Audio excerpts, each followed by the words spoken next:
All right, man, we are live now. Welcome back, to the Man-Ology Project Podcast. I'm your host, Quentin. And check this out, man. I'm back. I haven't done a live in a minute. So I thought that if I was going to come back, I had to have an excellent topic.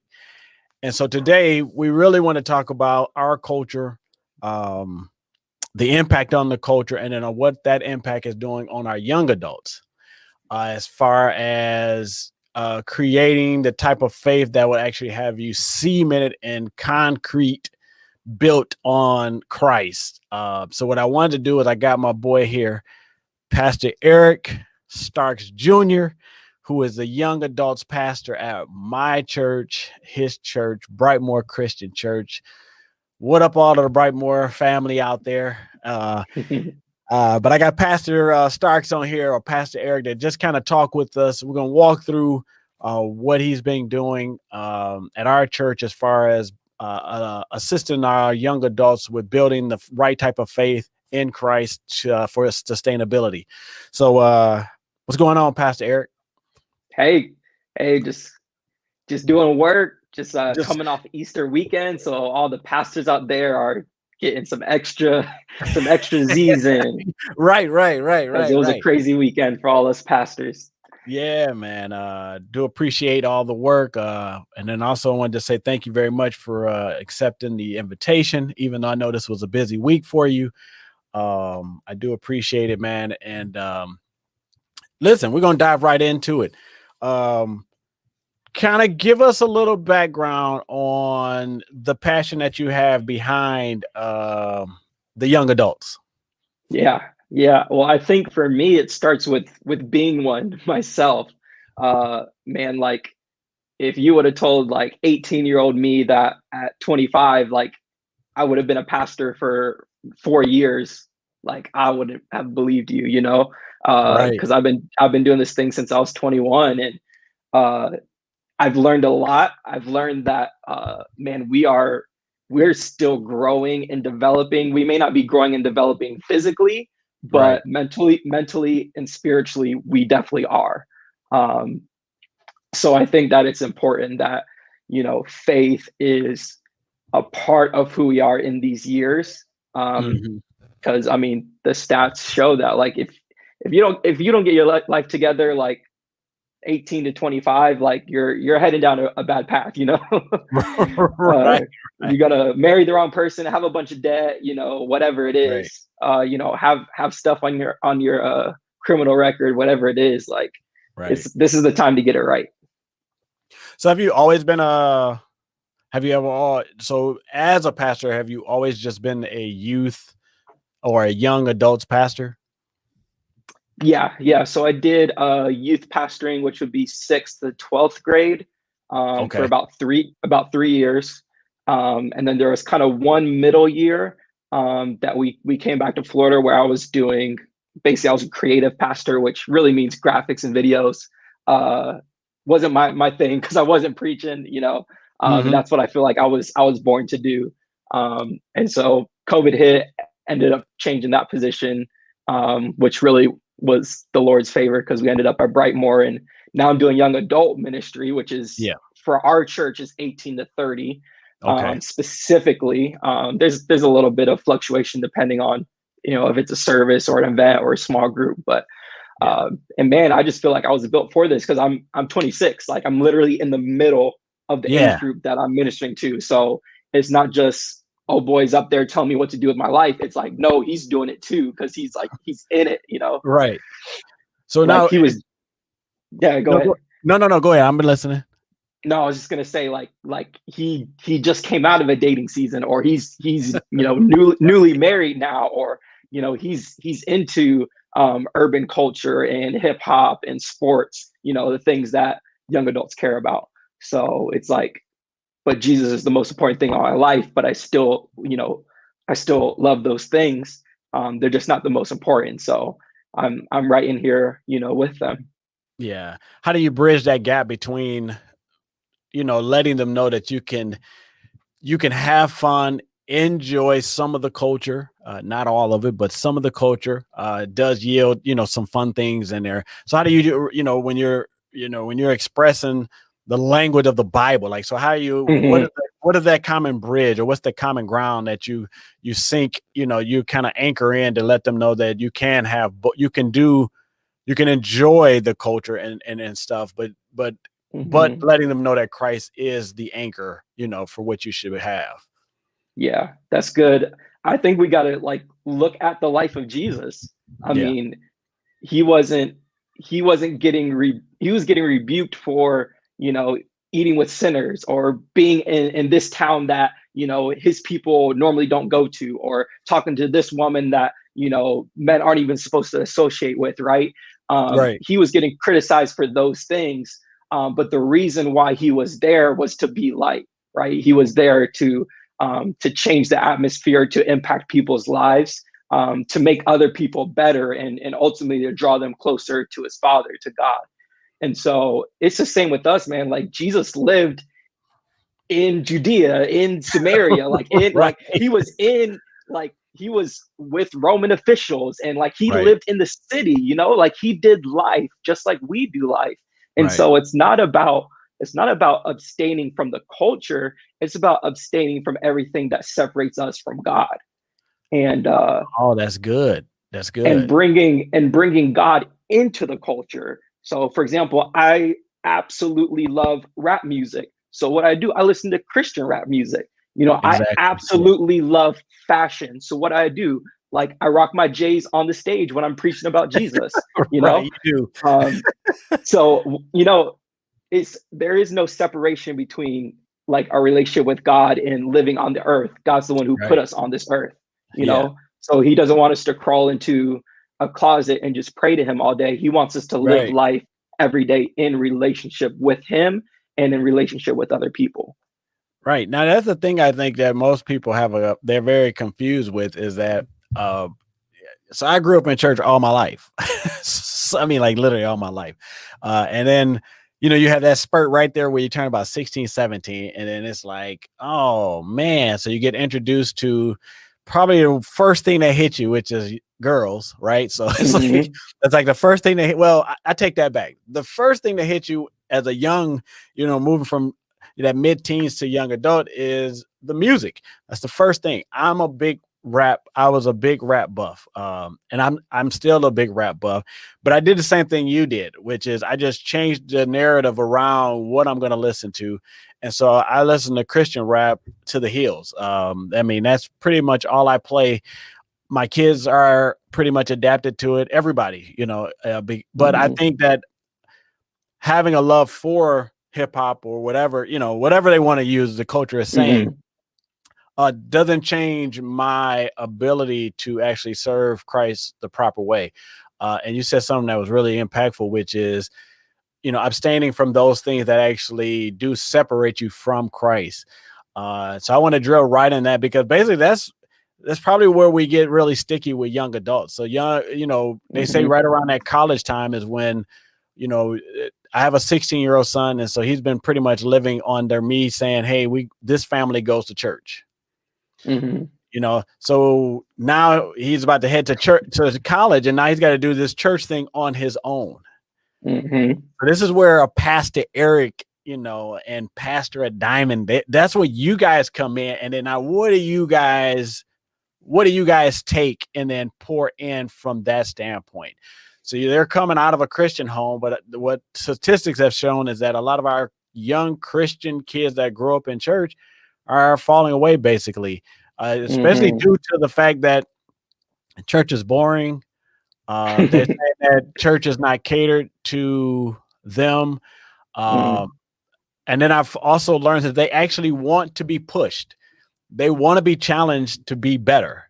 And so I'm a big firm believer of, like, who are we really preaching to? Are we churching church people, or are we churching saved people? I mean, what is the message on what are we trying to do? And you made a good point where Jesus was all in those places. And one of the things he kept telling them is that I didn't come here for people who are already healed, people who are already part of the Christian faith. I didn't come here for the Pauls and the Peters, and I didn't come for you guys after you got with me. I came for you before you got here, but now that you're with me, I actually came for people who are sick, who need this. So what is the structure that you use? You got I'm gonna set up a scenario. So you got a group of young men that come in, they know nothing about Christ. What is the foundation that you lay there for them? Mm-hmm. Yeah, I think step number one has to be like genuine relationship, Mm-hmm. because for that son, like, if we're using like a son and father example, like that son, he's seen Christ in his dad, but that's dad, and he's not at dad age, he's not at dad's stage of life, Right. he's not making dad type decisions, he's making 18-year-old type decisions. Right. And so that foundation has been laid there by dad, but now he needs to know that there's other 18-year-old men, or he needs to know that there's a 21, 23, 25-year-old man that, like, the decisions that he's made, like, knowing Christ has made his life better, because there's not that much difference, like, Right. we're wearing the same shoes, like we're talking about the same album that just came out, we're talking about the same TVs that just came out. And so there's that genuine relationship of like, hey bro, what are you into? What do you like what's important to you? And so for me as a pastor, once I allow them to share what's important to them, it opens up the door for me to share what's important to me. And that's my relationship with God, in hopes that, Good. that they're going to connect what they were raised with what they see right there before their eyes, like there's this young culture and movement that's following Jesus. It's not just 70-year-old gray-haired dudes, Right. sitting in the pews singing Right. hymns that can have a authentic relationship with the creator of the universe. Like Right. there's no separation there. Like all throughout the Bible, he's using teenagers and young men to change the world. Right. So that's I think step number one, that genuine relationship. Yeah. Man, and then we say it like it is. We've said this about our lead pastor, Pastor Jamie. Like he Right. just tells it how it is. Yeah. And bro, there's stuff I say in a young adult sermon that I would not say in a Sunday morning sermon. Right. There's Right. conversations I have with young men in the hallways that I would not have in front of their parents. Yeah. Why? Because we're in a community, and because we have relationship with one another, there's now that safe space to keep it real and say, hey, like, this is what the word of God says. This is God's plan, God's best for you. You can choose whether you want to follow that path or not. Now, I'm Yeah. going to share with you when I didn't follow his path and the result, and when I did and the result. Now Yeah. it's up to you. You make your decision. Yeah. See, I like that. So relationship and then community. I'm really strong on the fact with community, and we talked before a few times, and I told you that I mentor young men, and that's part of something that I do. Of course, the podcast kind of speaks for itself, but I've learned, and that you hit the nail right on the head, man, is that building relationship and community is like by far probably the best thing you can do versus opening up a scripture and beating people over the head with the Bible. Mm-hmm. And what I've learned also is that most of the time people are already self-convicted. They already know that they need, so you don't have to beat them over the head with it. Mm-hmm. But what we're missing, and I'm just going back, I'm like, you say you're 26, man. It made me feel like a father. It's like, I'm like 45. So it's like, when I look back, when I was, when I was that age, when I was 18, 19, 20, 21, so we didn't have social media. We didn't have a cool hip hop pastor, Pastor Eric coming in with the swag. I grew up under the hymns and the old school type church. And I always kind of thought it was like, it was a huge gap between, it's like everybody was saved way up here, and then it was like a mist. So it's either you live like this extreme save life, or it's almost like you didn't, you basically are not even saved. And so I like that you use relationship and community to actually first soften up the heart. And like you said, sharing your story, I think is probably the best thing that you can do, because it makes Christianity, and well, not Christianity, it makes being able to actually serve Christ the right way obtainable. If that makes sense. You know what I'm saying? Yeah. Like when somebody can tell you their story and you're looking at them, and it's like, man, dude, you do sound like me. You do look like me. You have same issues I have, but yet you're able to obtain it. Where if you get somebody that's 70 trying to preach to you, or 50, 60, 70 trying to preach to somebody that's 18, they're thinking, well, okay, already, you're a great Christian, you know what I'm saying? But you don't know what I have to go through. And I think that today's culture is going through a lot more, the pendulum has swung quite wide for our youth, all the way down to my son's age. What they're battling today, man, is not what I had to battle back in the day. So, from that standpoint, and with with kids are, really struggling in their minds about that, what do you say to parents? So before they become young adults, we're going to take one big leap back because I think that sometimes I was reading an article on this, and it says sometimes the presentation of Christ in a home was just not tasteful. So it doesn't give any kids really no stability to want to be saved, because the actual home itself did not display a proper, display of what Christian is supposed to be like. And so kids are battling with that. So what type of plan do you have in place? So like, I know you guys, you do talk real talk, you do all that stuff, but do you have like, is there like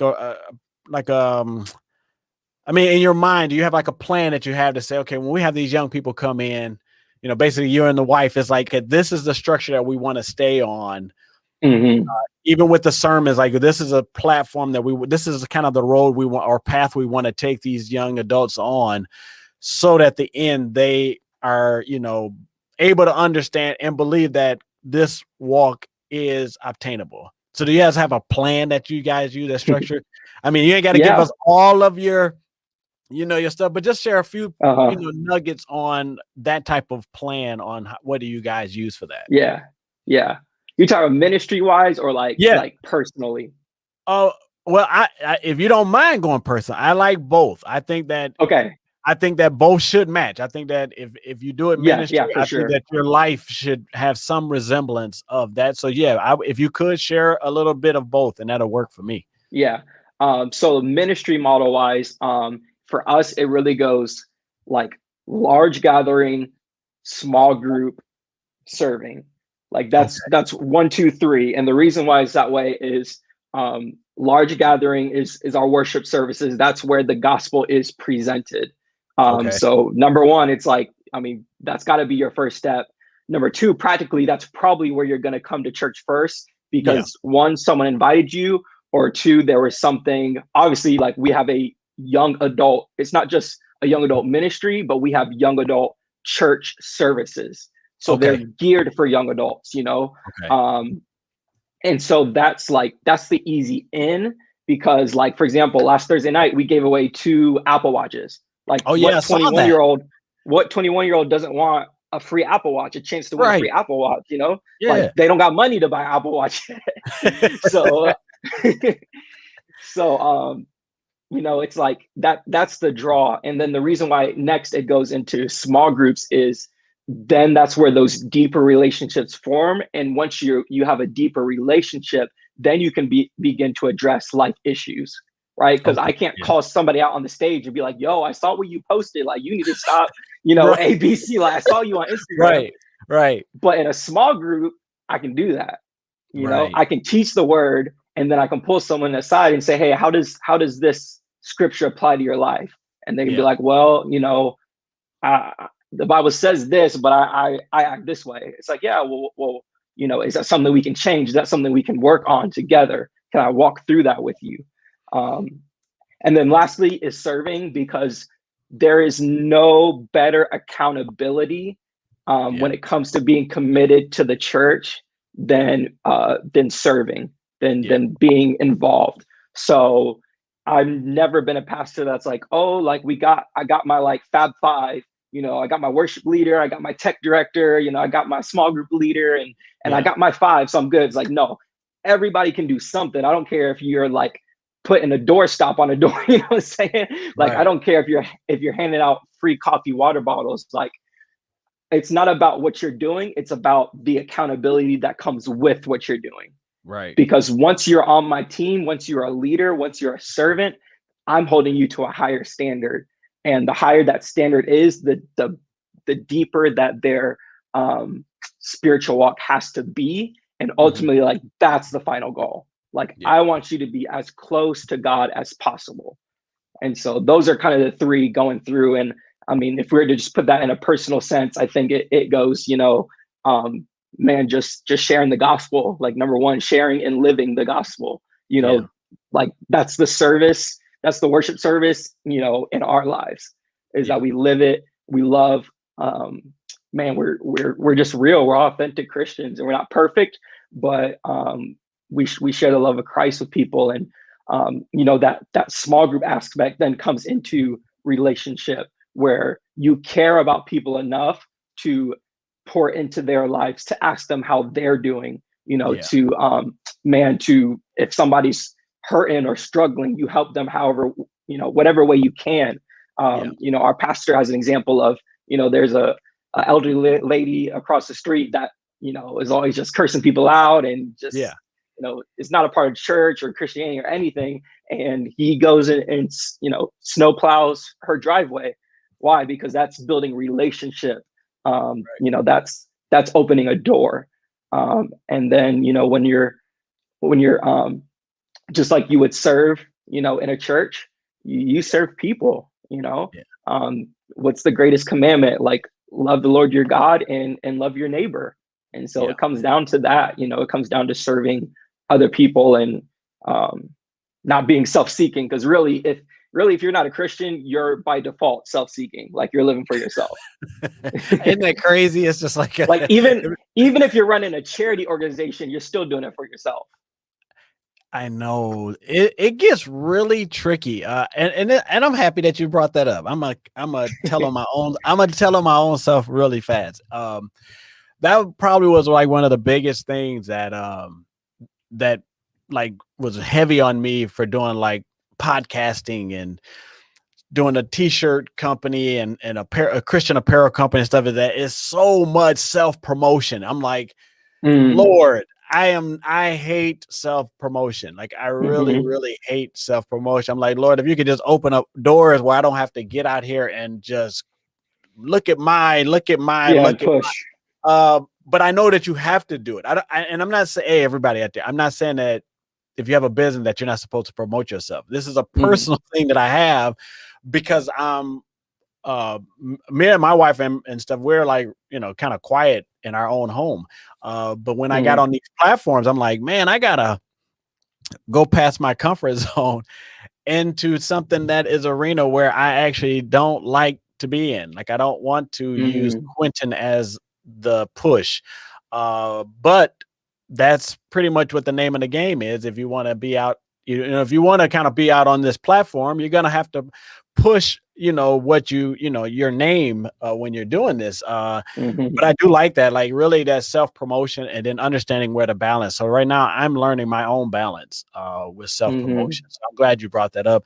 Now, a real big thing for our young people too. So we have the culture. The culture today is really big into so it's like sex is like a big, huge drive in our in the culture today. I won't say my culture, but in today's culture. But how do you guys address that? Number one. Yeah, it is, right. That the whole lust thing is a real thing. And me personally, you know, going back from me being in church when I was younger, that talking about that stuff, man, was never really on the table. It was brushed over very lightly. But so many of our young kids struggle with that same issue, that same sin, which is, you know, that lust. Is like, but how do we address that to where it still has the good that God created it for, but then also addressing where it actually does a lot of harm to us. Yeah. And I think that that's the part that we as a body of Christ need to make sure that we don't shy away from, because talking about sex is a very, people just don't want to do it. It's like, I don't want to say nothing about it. But the thing is that why not? Because your kids are going to struggle. And if the church is supposed to cover all of these areas of life, we don't have any problem calling everything else out about stuff. We want to preach about a whole bunch of stuff, but the sexual lust in this culture is running rapid. I mean, I just watched, I didn't watch it because I don't watch like all those award shows, but I heard a lot of crazy stuff happening on those award shows. And man, years ago, you would never see that stuff on TV. So it's just letting you know that they're trying to make us, bringing our tolerance level, to where it's basically is acceptable. Normalized. Yeah. Normalized is the best way to put it. So what do you guys do for that, man? Is that a hard task? You know what I'm saying? Like, what is the strategy to address that so that our young adults really get a good understanding of the impact it does to self?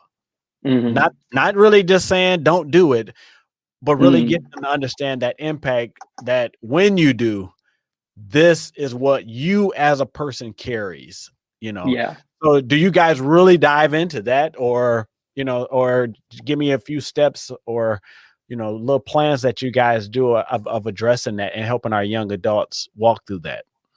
Yeah, it's definitely tough too. But I've definitely applied something that my youth pastor always said, and he would say, we want to be known more for what we're for than what we're against. Right. So like as a church, we want to be known what we're for, not for what we're against. So he used like the most basic example ever. He'd be like, most youth groups, the rules always say no talking, no talking, no talking.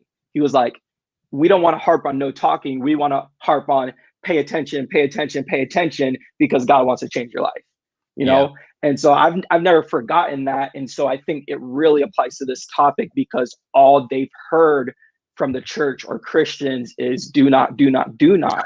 And they haven't heard right. God created sex. It was his idea. He created it for marriage. He wants you to enjoy it.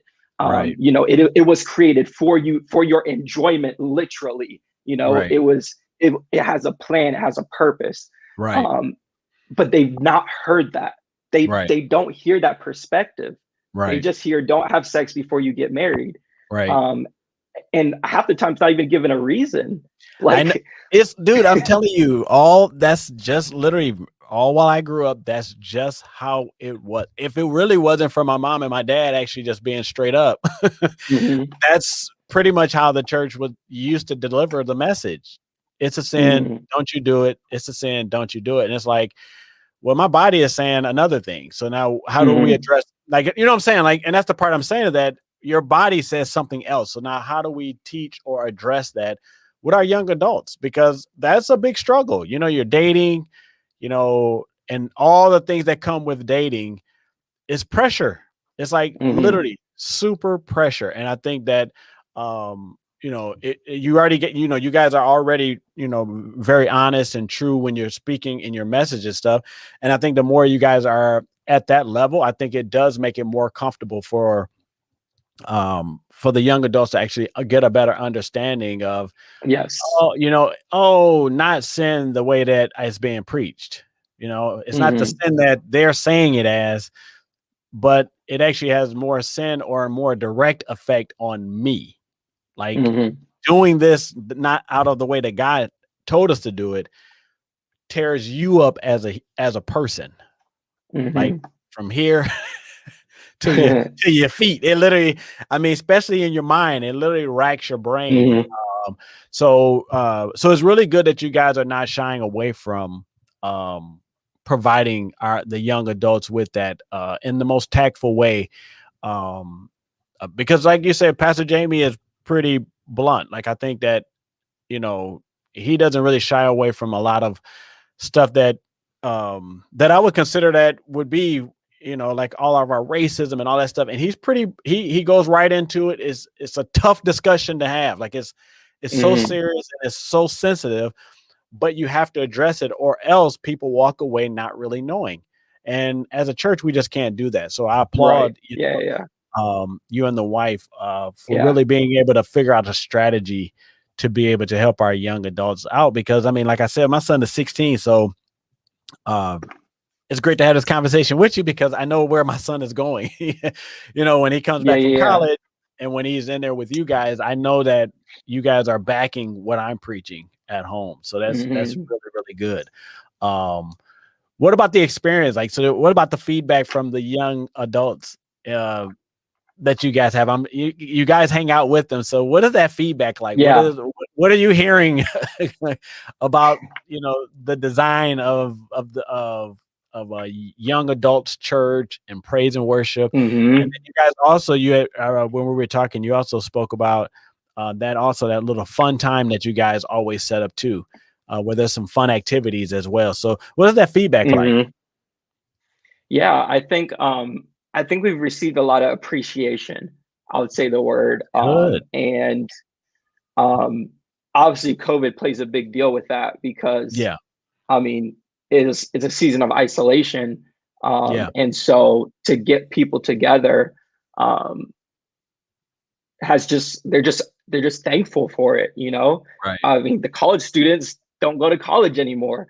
My young professionals that are engineers and stuff, they don't go to the plant anymore. They literally roll out of bed, hop on their laptop, roll back into bed, and they got in that cycle. And that's when that's when sin creeps in. That's when mental attacks creep in. That's when loneliness creeps in. And so there's just been an appreciation. And I've also learned in ministry that like what we do is all about other people. So if I come in and I'm just like, yo, this ministry is going to look like Eric Stark's ministry, I'm going to do what I want to do, they may or may not like that. And so I ask questions, I'd be like, what do you guys want to do? Like, where do you guys want to go? Like, what songs do you guys want to sing? Man, just as an example, like before we got here, they were doing Sunday night services and I just asked, I was like, and people weren't coming, like the numbers were low. So I just asked every young adult I saw on a Sunday morning. I was like, yo, like, would you come to church on Sunday night? They're like, no. Like, okay, well, what night would work? They're like, Tuesday or Thursday. I was like, why Tuesday or Thursday? No one has anything to do on a Tuesday night or a Thursday night. So we moved our services to Thursday night, and that's great. And now it's busting, but it goes deeper than that. Obviously, like it's like what do you need? And unfortunately, and especially the younger generation, they see the church as the church just wants to take from me. The church they want my attendance, they want my money, they want me to believe what they believe. It's this taking mentality that they see. And so as you begin to ask people questions and get their opinions, even if their opinion isn't the best, I'll still ask, and I'll still say, thanks for sharing. Why? Because just by letting them share, it shows that you care, So I think that's played such a vital role in them being appreciative of, the work that we're doing. Yeah. So now, I mean, of course, this show is really about men. We're talking in general, but just from the men's standpoint, what is that like? Because young men are tougher to pull on and to get a good understanding, or just wanting to be part of a ministry or just save, period. You know what I'm saying? It's just like, what do you do? What do you do in those instances when you're, I know you had told me the numbers are up and God is really blessing the ministry as a whole. But what are our young men looking like? Because that's something that's heavy, on me, is really bringing a real strong understanding of the authority God has given us as men in this particular walk. Like there's things that he has given men from an authoritative standpoint, leading homes, being being a servant leader. You know what I'm saying? So we have all these things that God has given us, that he is self-control, and the list goes on and on. But how does that work for you? Like, what are you, and I'm sure you look at that, but how are those numbers? Do we have a lot of guys? Do we have a lot of ladies? Or is it a 50-50 split? Yeah, it's pretty close to 50-50. That's There good. are, now when it comes to the worship services, now in the small groups, it's female heavy, and that's because guys don't like to talk. um, Right. but what I do is I focus on the ones who are there. Man, I heard something that was so good. They were like, why are you worried about how many people you have, listen to your podcast or at your church service, or, whatever it is you're doing? Like, when you have people there, focus on them. And so what happens is, these guys that are coming, they come consistently enough over time, and it takes more time with men than it does with women for them to buy in. Once they buy in, then their boys buy in. And that's what it comes to is, you got to pour into, you got to give them your 100. Bro, here's my cell phone number. You can text me any time of the night if you're struggling. Like, here's my Instagram. Here's a fake. I comment on their stuff. Yo, those shoes are dope. Like, you're looking fly. Like, whatever it is they do. Because I got engineers. I got men who are engineers. I got men who are trying to be professional dancers, like doing hip hop dance and world of dance stuff, like all kinds of crazy stuff. And so I just invest in their lives and in what they do. And and that nothing beats being genuine, I feel like, when it comes to ministering to men, because we're so used to hi, bye, what's up, how are you? Good, cool. But we don't take the time to say, like, how are you and your girlfriend doing? We press the like button, but we don't actually ask them, how's that relationship going? And then when they actually get asked, I feel like all the thoughts, like, it's like, because it's all there. They just haven't been asked it. And so then now they're spilling their guts out because nobody's asked them. Yeah, that was probably this is so funny that you even saying that. I remember the guys that I mentor. I remember I just asked him, I said, in a 1 week's time, how often do you reach out to one of your friends? Like, this is not somebody you don't even know, but just your friends that are guys that you know, whether they're really close or you guys met a couple of times, but you have their information. How many guys, not how many times, but how many guys a week do you reach out and do exactly what you just said, which is, how's it going? How's the wife? How's the kids? How's your mom? How's the work going? Did you get that car fixed up? Blah, blah, blah. And dude, those guys are looking at me and we're like, nah, not really. I don't. And that was really, and I just told him, I said, that is probably one of the saddest things, is that we are, as men, we don't even overstep a boundary line to say, how is it going? Like you said, they have it and they would love to tell somebody, but we, men to men, we don't even ask the question. Like, a prime example, when me and you were talking, I mean, I'm a married guy. Like, I love talking about marriage. I don't know if I didn't know if I was going to overstep a bound or not with you, but I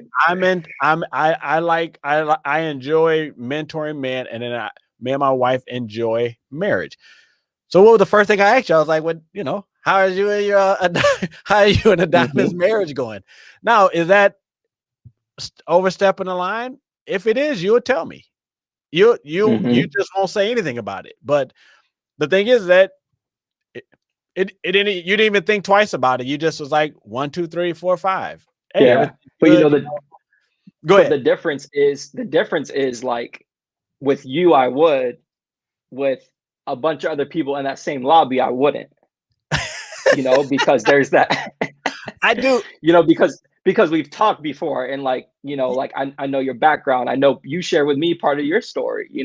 Right. So I'm like, okay, he's got something that can pour into me, you Yeah. know? And so that's what I'm trying to do with these young adults is I'm a dress like them. I'm a give my all to them. Like I'm a ball up in the gym with them. I'm gonna Yeah. go to the gym with them, and I do stuff like that. Um, why? Because then it gives me like the space to ask those questions, Yeah. and it I gives me the space to call them out. Why? Because they're not just another churchgoer or Christian. They're my right. brother, you Yeah. know. And it's like, you know, if you saw some random person on the street, you know, like running around in traffic, like just being dumb, playing Frogger, you know, like you might not say nothing, but if it was your brother, you'd be like, yo, bro, get out the street right now. You're Right. gonna get hit by a car. Why? Right. Because that's your brother. So Right. it's the same thing. It's like we got to have brothers, and until we are brothers, like we're not going to open up. We're not going to have that space. Yeah, I do. And this is the thing is that's so funny because that is a true statement.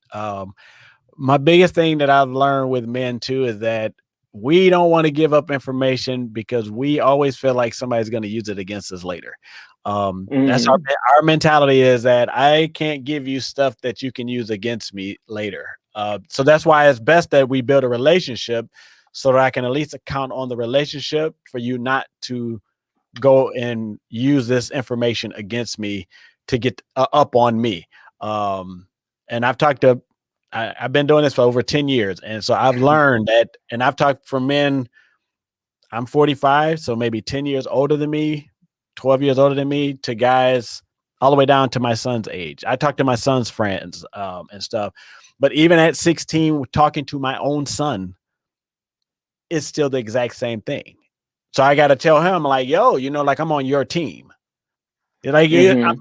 this is my own son, and I'm still reminding him, like, yo, big dog, you know, we're on the same team. Like, whatever you tell me, we're on the same team. Like, I'm fighting for you, so you can Mm-hmm. tell me whatever you have going on. And then he'll look at me and be like, oh, yeah, you're right, Dad, because it's something built in us, dude, that I got it. It's Yeah. literally, this doesn't happen over time. And when you get older, no, this is like right out of the box. It's like, I got it. And then I got a 11-year-old daughter where it's like, blah, blah, blah, blah, blah, blah, you know, it's too much information. I'd be like, whoa, it's like, man, Yep. but having a son and then a daughter has shown me that we are way on two different spectrums. And for my son now at 16 to want to talk to me is basically because God told me to build a relationship with him. Mm, When he was 9 years old, I just asked God. I didn't want to fight and argue with my 16 and 17-year-old son. Like I didn't want to have where we grew up. He loved me, and then all of a sudden we get in this zone where all of a sudden now mm, he hates everything that I say to him, and he doesn't want to yeah. listen. And literally, God just told me, he was like, "Well, don't try to be a father every day. Go build a relationship with them." See, God is not a father all the time. He's a friend. Mm, You see what I'm yeah. saying? So he's a That's father good. when he needs to be. He's a friend when he needs to be. He's a Mm-hmm. physician. He's a listener. Sometimes you can talk to God for months and he don't say one word to you and you can just spill it. You know what I'm Mm-hmm. saying? So when I look at where God is like that, God literally just looked at me and was like, dude, just build a relationship with him. And so we went to Buffalo Wild Wings, man, we've been hanging out like that since he was like 9. And right now today, man, this dude will sit down and talk to me. He'll talk to his mom. And I'm not saying that the dude is just, he's not just going off, but Yeah. regular conversations for him now is no part. Like he can come home and tell you what happened at work, what happened at school, what him and Mm-hmm. his buddies got going on. I mean, he'll tell you information about his life without me actually having to go say, "Hey, dude, what's going on with you?" Like he'll actually give up information. But God just said, if you build a relationship, he'll talk. And then I'm just Mm, saying it because that point that you said is for people we don't know, but that's even for us as fathers with sons. If you're struggling with your son, he don't want to talk, he does this, he does that mean that a relationship you fathered too much. You fathered too much, and then you didn't take out time to actually build a relationship through friendship as a father. You get what I'm saying? So like I reminded my son, dude, when we go to Buffalo Wild Wings, we're hanging out, which means that we're laughing, we're joking, this is not a point where I'm going to be serious. I'm not going to come in here and try to drop a million nuggets on you and listen to this. No, when we go to Buffalo Wild Wings, we're watching every sports that's on there, and we're going to laugh and joke and just have a good old time. And God was right. When you do that, now he's like, okay, so I know you, because we know God is our Father. Like, we know that the hammer can come down, right? And so like that's what you really and because basically, dude, the position that you're in, even though you're a young adults pastor, you kind of fit the mold of all of these pieces, depending on what that young man has in his life. That's why I applaud you for opening up your life at a high level, because you do not know what he's missing in his life. You could be a big brother. If he's 16 or 17, you can almost be a father. I mean, you know what I'm saying? If he's whatever the case may be, you can fit these molds, but you do have to be willing to actually be a servant leader, which is paramount. I think that just listening to you and building this relationship with you, that you have got a really good grasp on being a servant leader, understanding that I do have to lead, but I also have to make sure that I'm open enough so people can actually see the real, Eric. Like Sunday was just awesome that you and you and your wife, Diamond, shared your story. Like, dude, that's leaps and bounds for people who. My wife was like, man, I didn't know, me and you talked, so I knew it. So, but she was looking like, I didn't know that. Oh my God. But I was like, but it does. It literally brings people, it humanizes people. So now when you come out there and you start talking to people, people don't see Pastor Eric. They just see, man, I struggled before too. Or me and my wife, we had this. And now when you, like you said, now when you're asking questions and you're doing that stuff, man, it just makes it a lot easier. So, but what else you got, man? We're going to shut out of here in a few minutes here, but give me 5 good points. I'm a 5-point guy. Okay. So 5 good points that you would give either to other young adult pastors for strategies, or you can split it up 2 and 3, and then to parents, because young adults can, like you said, that age can vary, but some young adults live home with their parents. So, and then give us as parents something that we can actually do to help you with that part as a pastor. So go ahead. And that's becoming more common as the cost of college goes up. Yes. We're seeing more and more people go to the community college. I did that. I went to community college, interned at the church, while I lived with my parents until I got hired, in another state. So, so I'll hit ministry first for youth and young adult pastors, or really, really definitely for young adult. Consistency is key. Yeah. And that's coming from my young adult pastor that I attended, as a young adult before I became a pastor myself. And she's running, 400 young adults on Sunday nights in Orlando.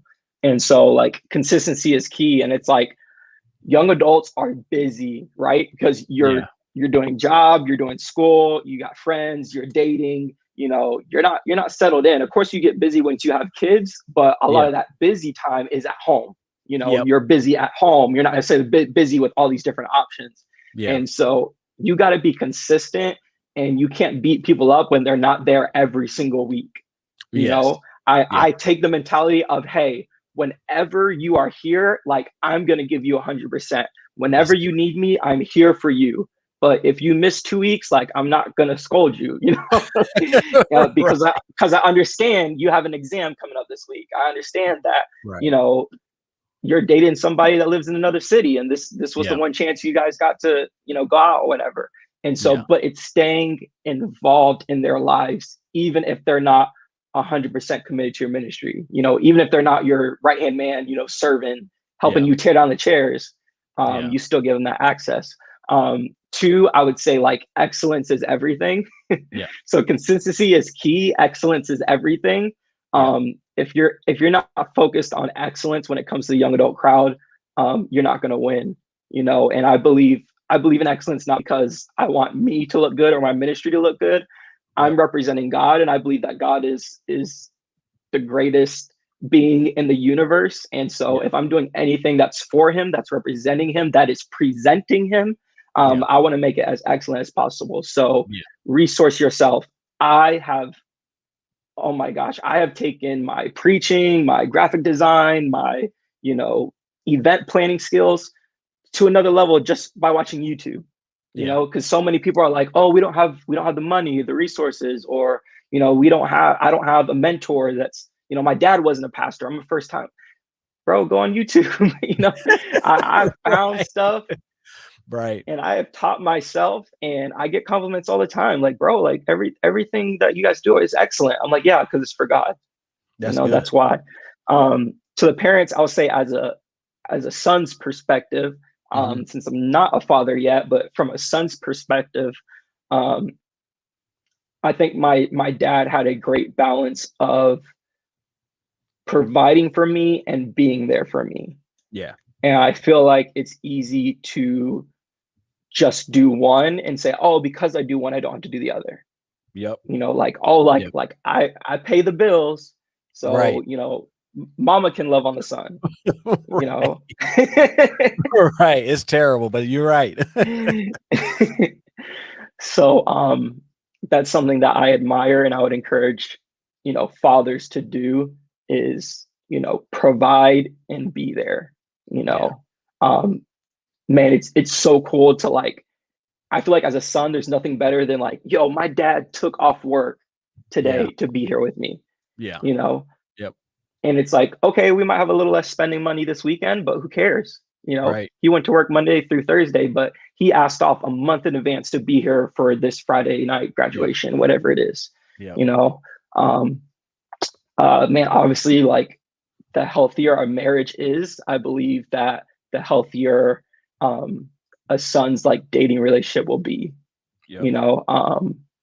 My parents definitely went through some stuff, and I didn't really know about it, until I was married.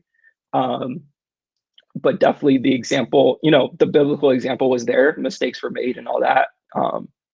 But there was definitely I saw my dad kiss my mom. Like I know that they go on dates together on Friday nights. Like they set up date nights, stuff like that. Like you can't not do it. And then two, you can't hide it.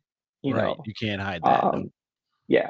You want to set an example. If as a pastor, I'm supposed to set, an example for the people that come to church, then I say as parents, you're supposed to set the example for children.